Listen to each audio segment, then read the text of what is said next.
emas yang ada di bawah bantal ya Bu ya, itu ada 1.800,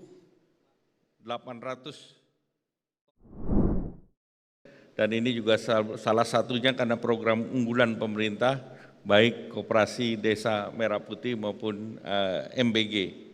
Kredit investasi sendiri tumbuh impresif 24,9%.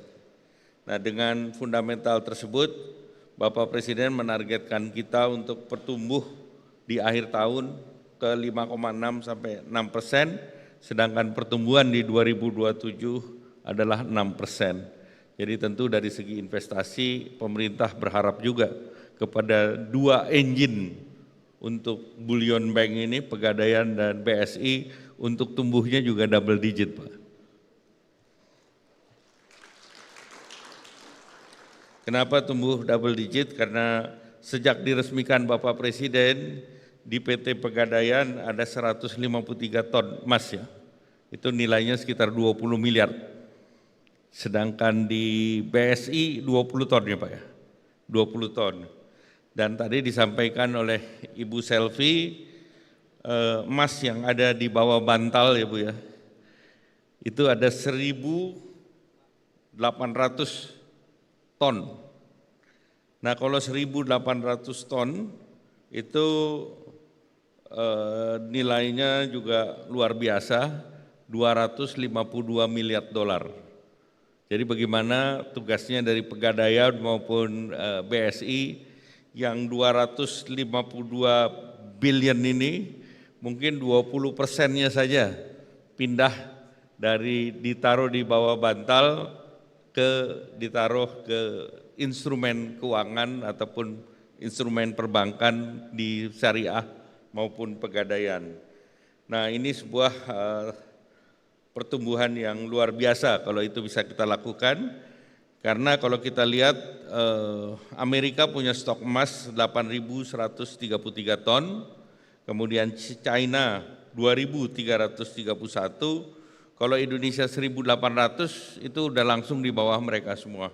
Karena India 880 ton dan Singapura tentu punya juga relatif lebih rendah dari itu.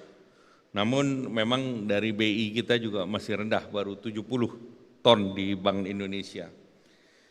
Nah, pemerintah terus mendorong kebijakan hilirisasi, kemudian Bapak Presiden kemarin juga menyampaikan dalam pidatonya terkait dengan bullion bank, sehingga bullion ini menjadi sesuatu yang diandalkan ke depan, terutama untuk meningkatkan nilai tambah daripada hilirisasi di sektor mine and energy. Nah dari kegiatan bullion ini tentu pembentukan IBMA menjadi salah satu langkah kelembagaan yang strategis untuk mengintegrasikan ekosistem, dan kami ucapkan selamat kepada 11 founder member yang sudah mendorong IBMA ini untuk dapat hadir. Banyak anggota yang ikut membidangi dan menyusun roadmap, dan saya juga menyampaikan terima kasih kepada OJK, kepada Bank Indonesia, kepada Kementerian Keuangan, Danantara dan KL yang terus mendukung pengembangan ekosistem bullion bank. Nah, pengalaman pemerintah, kita mempunyai resource yang sangat kaya, namun kita tidak punya ekosistem yang utuh, dan salah satu yang mempunyai ekosistem yang utuh adalah di sektor emas. Oleh karena itu mari kita tepuk tangan untuk seluruh yang hadir. Karena emas mulai dari pertambangan, refinery, manufaktur, lembaga jasa keuangan, produk keuangan termasuk kemarin ETF, perdagangan, industri perhiasan juga punya sentra sendiri di Jawa Timur, di Surabaya, dan juga infrastruktur pasar. Hampir di semua kota besar, jalan pertama yang kita lewat, jalan yang sifatnya komersial, pasar, pasti di situ ada toko emasnya. Jadi ini sebuah ekosistem yang luar biasa. Salah satu yang menjadi tantangan memang mengenai perpajakan. Untuk ITF kemarin secara substantif kebijakan diharapkan menempatkan electronic gold receipt sebagai efek dan kebijakan PPH yang mendukung ekosistem bullion. Jadi ini disamakan dengan produk keuangan yang lain. Jadi tentu bullion di luar ETF bisa minta juga hal yang sama. Kemudian yang kedua yang tentu diharapkan adalah tata kelola dan daya saing ekosistem dan pasar emas yang terintegrasi dan diharapkan juga kita bisa memperkuat reference price untuk emas. Yang kedua adalah memperkuat standar data dan traceability. Standar data dan traceability ini menjadi challenge karena sebagian dari pertambangan masih ada yang ilegal melalui beberapa tambang-tambang yang tidak berizin. Kemudian IPMA juga harus mendorong bagaimana traceability dari supply chain bisa terus ditingkatkan karena ini akan meningkatkan value daripada ekosistem emas itu sendiri. Dan yang selanjutnya juga perlu diperkuat edukasi, literasi, dan positioning di internasional.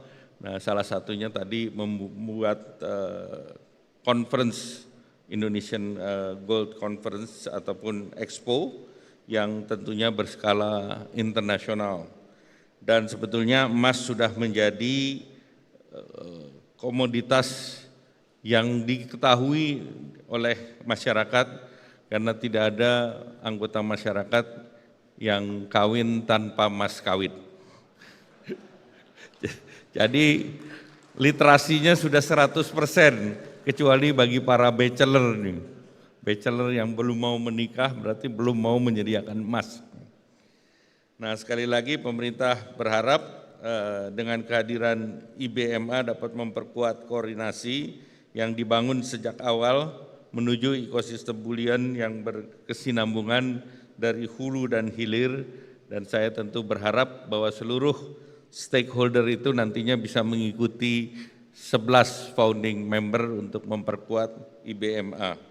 Dan IBMA tentu didorong untuk meningkatkan kesejahteraan masyarakat, dan saya ucapkan selamat kepada seluruh badan pengawas, pengurus, pendiri, dan anggota IPMA. Selamat bekerja dan berkolaborasi untuk memperkuat ekosistem bullion Indonesia. Dengan